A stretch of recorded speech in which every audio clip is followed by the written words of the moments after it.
Dalam beberapa hari terakhir, pasukan perdamaian PBB di Lebanon, UNIFIL, dilaporkan mengalami 3 korban jiwa. PBB menegaskan bahwa insiden tersebut tidak dapat diterima dan harus disertai pertanggungjawaban penuh. Of the fallen soldiers of peace by calling their names in this august chamber. Zulmi Aditya Iskandar, Major, Infantry, 33 years young. Muhammad Nur Ikhwan, First Sergeant, 25 years young. Fahrizal Ramadan, Corporal, 27 years young.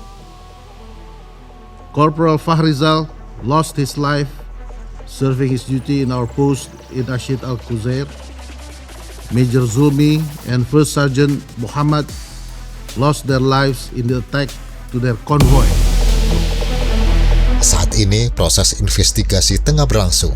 Tim ahli PBB melakukan pemeriksaan bukti-bukti fisik di lokasi kejadian serta mengumpulkan informasi dari berbagai pihak terkait. Namun, kondisi di lapangan yang tidak stabil serta keterbatasan akses menyebabkan proses investigasi mengalami kendala dan membutuhkan waktu yang lebih lama. PBB menegaskan komitmennya untuk mengungkapkan fakta secara menyeluruh terkait insiden tersebut. Bahkan serangan terhadap pasukan penjaga perdamaian disebut berpotensi dikategorikan sebagai kejahatan perang berdasarkan hukum internasional. Di sisi lain, PBB terus memantau perkembangan situasi guna meningkatkan keselamatan dan keamanan personil di lapangan, termasuk melalui langkah pengurangan risiko dan penguatan koordinasi. Turning to the Middle East, as the situation continues to be very volatile with ongoing hostilities, especially impacting our peacekeeping operations in Lebanon. Tragically, as you know, the UN Interim Force in Lebanon, UNIFIL, has suffered 3 fatalities in the last few days. And as we've said repeatedly, these incidents are unacceptable and demand full accountability.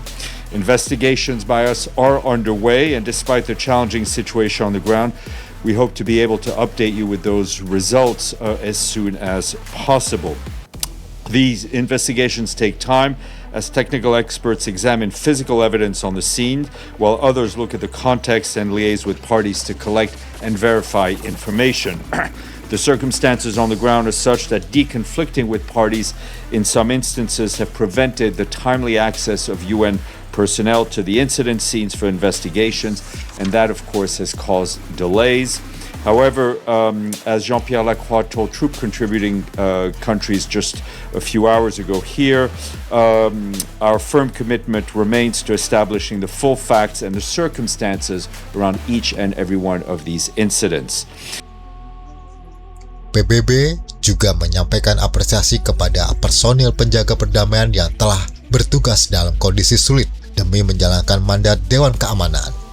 Sementara itu, Wakil Sekretaris Jenderal PBB Tom Fletcher saat ini berada di Lebanon untuk meninjau langsung kondisi lapangan.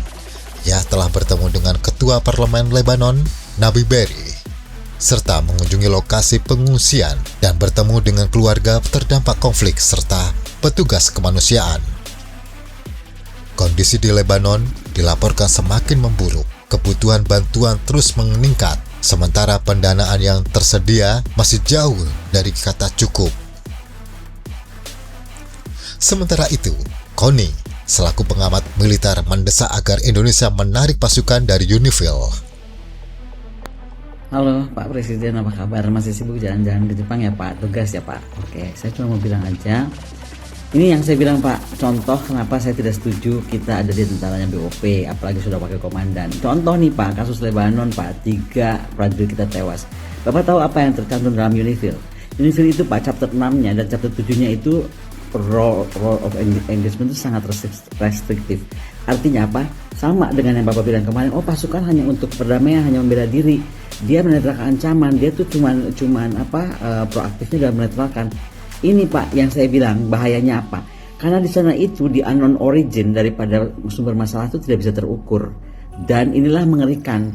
Resiko collateral damage-nya dan lain-lainnya itu tidak bisa kita tahu dengan pasti. Terus saya ditanya Pak tentang Lebanon ini, apakah kemudian kita harus tarik pasukan? Ya menurut saya iya, kenapa? Karena threat assessment-nya menunjukkan memang ada probabilitas border casualty-nya makin tinggi gitu loh Pak. Aduh, ini memang Tuhan tuh baik kok sama saya Pak. Kalau saya bilangin Bapak nggak pernah percaya dengan kejadian ini, mestinya Bapak percaya Pak ya kalau kita sayang sama tentara kita. Nah,